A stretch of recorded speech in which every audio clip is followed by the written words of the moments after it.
Hi, my name is Susanna. I'm the photographer at Susanna Ray Photography. I wanted to create this video real quick just to talk a bit about maternity photos and what to wear. Thought it might be helpful. I have it written up in a blog post, but I know I can get busy throughout the day and I don't always have time to sit down and read a blog, but I can listen to a YouTube video or a podcast while I'm folding laundry or changing diapers, things like that. So, all that to say, I wanted to hop on and just talk a bit about what to wear at your maternity session. So, of course, you want to take into consideration the time of year, and we'll talk a bit about that. But that can affect color scheme. It can, of course, affect the type of dress that you wear. Something that I found really helpful when thinking about what to wear is just the shape of a dress. So, I actually have a dress here to show you an example. For maternity photos, you're going to want a dress, got stuck. You're going to want a dress that is more fitted at the top. So here you have it kind of fitted and it's got a tie. And then you'd like it to cinch in above your belly. So it would be like this. And then when I'm pregnant, my belly kind of sticks out here.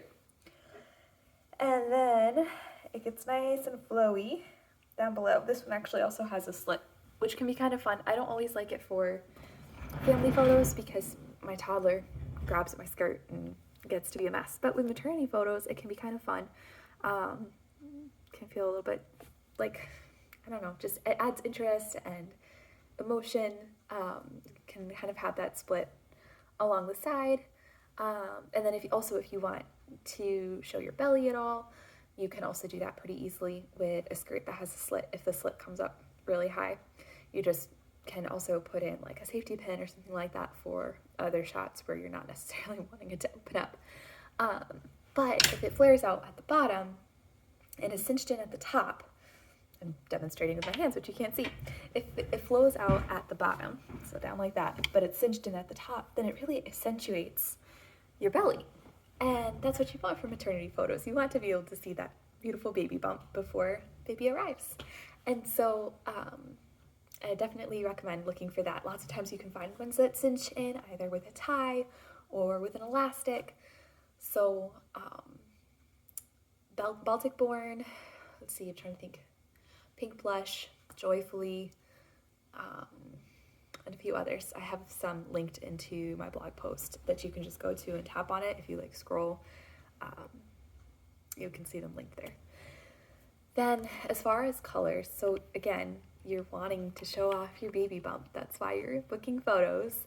I would avoid dark colors like black, obviously, and dark navy, things like that, because they kind of can actually hide the baby bump. And I would also avoid like bright neon colors. They don't tend to photograph well. They tend to cast weird colors onto your skin, and it's distracting from the point of the photos. Personally, I love earthy tones like mustard yellow and rust orange. Even like dark shades of red I think are really gorgeous. And then neutrals. I kind of love every shade of brown. My husband jokes that I don't have any color in my wardrobe, so I'm on a quest constantly to find colors that I like to wear that he'll consider colorful enough, because I just always gravitate towards the earthy tones and all that. But that's what I love to photograph too, and it works really well with my editing style, and I just think it's super flattering. Yeah, like I said, ruby red is also really pretty, and jewel tones. Jewel tones are really cool, like emerald green, ruby red, that kind of thing. So also take into consideration though where your photos are going to be taken. If you're at a very green location in the middle of summer, you probably don't want to go with a green dress, because then you'll just blend in with the green. And again, that's not what you're wanting. You want to stand out in your photos. These are to document a specific time, and if you can't even see yourself because you're just blending into the green, then that kind of defeats the purpose of taking the photos, and it'll be a lot more visually pleasing. There's a lot that goes into a photograph that we don't think about when we're just being photographed. We just show up. But if you think about the colors and how they work together subconsciously, even, our brains are interpreting different things that we are seeing as aesthetically pleasing or not. So when you have complementary colors, for example, our brains automatically look at that picture and think, oh wow, that's pretty, I want to look at this longer. While if they're clashing, or if it's a whole bunch of green that's all mixing together, our brains either say, wow, that's chaotic, I don't want to look at this anymore, or our brains notice that it seems off and it just feels weird and we don't want to keep looking at it. So if you think about kind of your elementary school art class and the color wheel, think about complementary colors. If you're in a really green location, what's the complementary color of green? Red. Orange also looks really pretty with green, like the rust orange. That's really gorgeous.